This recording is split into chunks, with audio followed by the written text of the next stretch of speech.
All right. And so the Justice Minister, Mr. Mao, was until when he was appointed, of course, the Justice Minister was until then in the opposition, and his crossover to government was criticized by some who saw him as a sellout. He has said now that he's in government to answer and deal with the issue of transition. I wonder if you'd care to shed some more light on that, whether this was part of the deal to the extent of him either handling, managing, or being lead on that process. No, our strategy, remember the strategy, right, is from long ago, because our starting point in 1962 was the sectarian groups that I told you about, the sectarian political parties.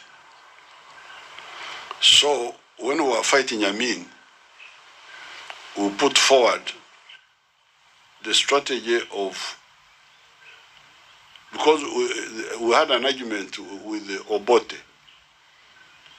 When Amin came, we went to fight with arms. And then Obote also was trying to fight with arms, but we had a difference, because for him, he wanted to fight as UPC, the other party of his, the one of the Protestants.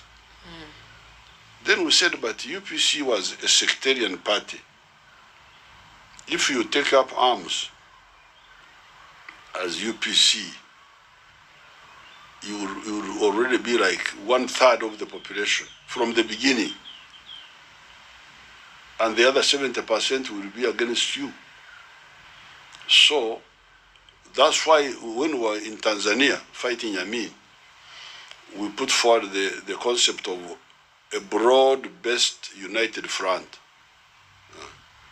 Bring UPC, bring DP, bring Kawakayeka, the other part of the Baganda, under one organization, and fight. It is easier. Have you heard of Mao Zedong?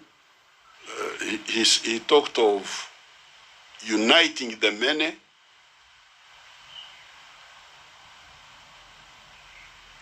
in order to isolate the enemy to the maximum. So that's our doctrine, to unite as many as possible, so that the ones who are not with us are fewer, as few as possible. So it's not just now so when we came from the bush, 86, we formed this NRM is a broad-based. It's not a political party. It is a movement. A movement is multi-ideological. You have got different groups within it. And we are always welcoming people to come in it. It's not,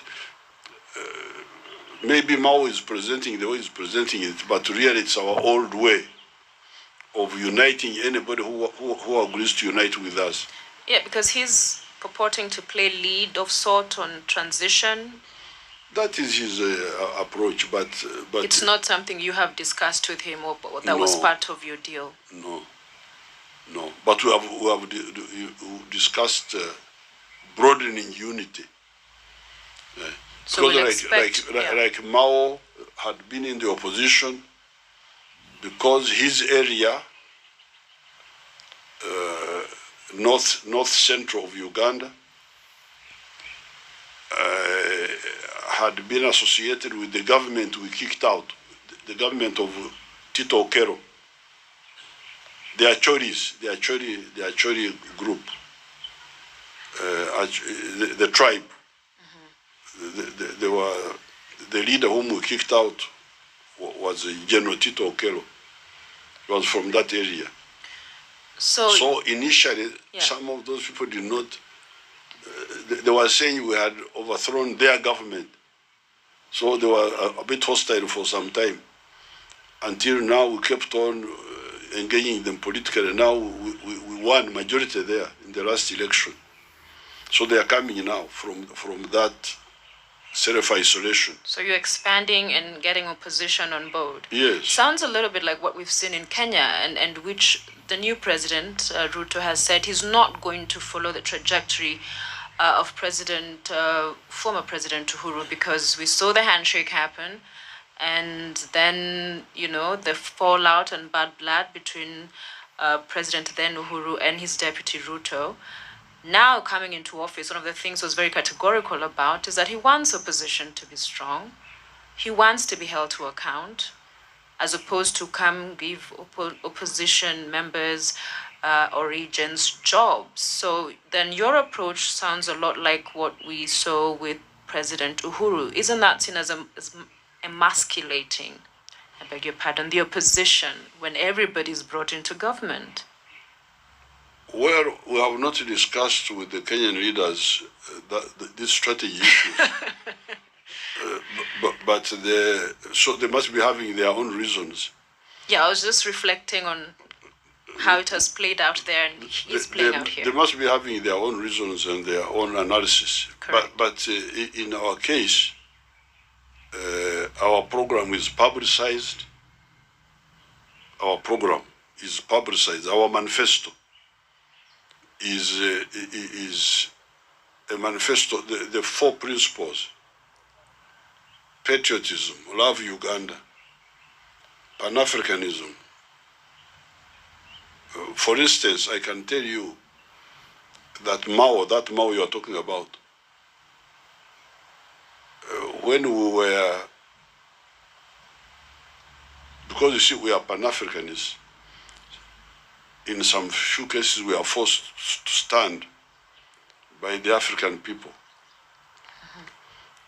Like in the case of South Sudan, where they had a problem with Arabs, where they suffered from Arab chauvinism. You know chauvinism? Mm-hmm. Because Sudan is an Afro-Arab country, was an Afro-Arab country. Right. But the few Arabs there, they tried to make it an Arab country, to suppress the Africans. And the Africans rose up. 1955, actually, at independence. They rose up, fought. Now, when we came into government, we found them fighting. And we advised Khartoum to make peace with them, to agree. Because for them, they wanted their African identity to come up in the Sudan. But Khartoum chauvinists didn't want. They wanted... have you seen South Sudanese?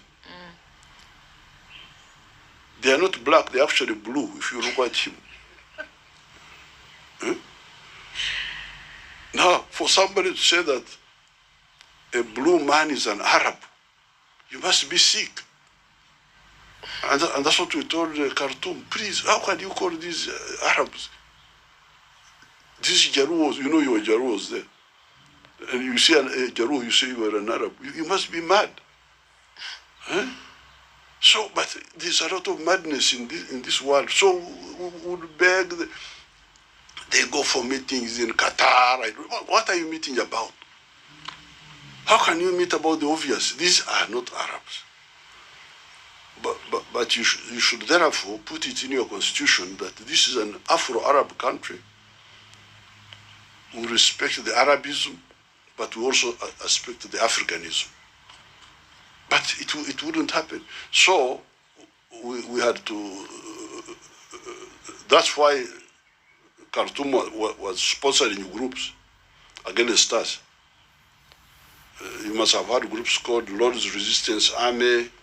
There was a big war in the north there, big war in the north, and even now in another group called ADF in Congo. They were all being sponsored by Khartoum and to some extent by Mobutu, because they thought we would sympathize with the black people. Now, during that time, Mao was on the side of Khartoum. Because he was confused. Anything against because that group, because had been fighting with us, some of them took the line that anybody against us, they support. So for us, we didn't mind. We took our stand until Sudan broke up because of the mistakes of identity, emphasizing identity. I am Arab, I am Muslim. That's how Sudan broke up. And now the blue people, the blue black people, they go to their country. They now have problems there, but those are their own problems. They are no longer the problems of. So what I'm telling you that at that time, people like Mao were like not understanding our position, But now he has seen it and he comes. So if somebody didn't see what you are seeing, but eventually he comes, why not welcome him? All right. Fair enough. Recently, the former Prime Minister in Kenya, Raila Odinga, had this to say, and I'll quote what he said: "True African Democrats who believe in Africa and using Africa's wealth for the benefit of the African people have not been able to get to power." End of quote. And this is a lot of what you spoke about on Sunday in your speech. But as he was making these remarks was because he was accusing international players, a section of them, of being biased and that they could not imagine or want a Raila presidency. So I wonder what you make of those remarks. True African Democrats who believe in Africa and using African wealth for the benefit of the African people have not been able to get to power. So he's arguing that he's been blocked and that there's some international interest, but because of what he stands for. Because you have also in the past, Mr. President, talked about international interference. So I'm trying to draw from where you see, if any, a nexus to the extent that the experiences that you've had here, and when you see this kind of a leader who I'm sure I've interacted with many times. Well, but I don't know what he. Of course, it is true that what I was saying in my speech is written. I wrote it. Right. The speech were you there that day? No, but I watched it all. This was not from my head. I wrote it. Yes, 30 pages. 30 pages. Yes. So it is there. It is written. Even if I go to heaven, finish. I have told you what I think. So, but what Raila is saying, I don't know what. You can go and ask him what he meant. Yeah. The international community interference. They interfere, but we defeat them. You see, for me, I'm not really bothered about it because they cannot defeat us. They can delay. For instance, when Idi Amin took power here on the 25th of January, 1971,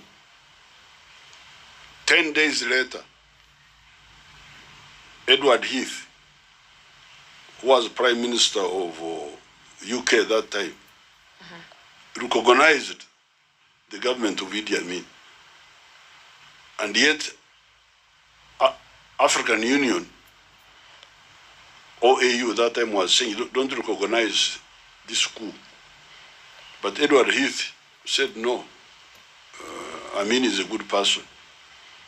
But that did not stop us from fighting Amin. Okay.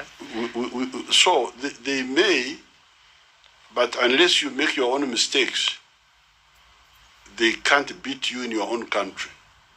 They cannot. Does it perhaps surprise you now that you're watching Chivumbi? And you know we were doing a lot of analysis around I lost interest. No, it's also we also closed shop on that because the election season is over. It was an election show. No, but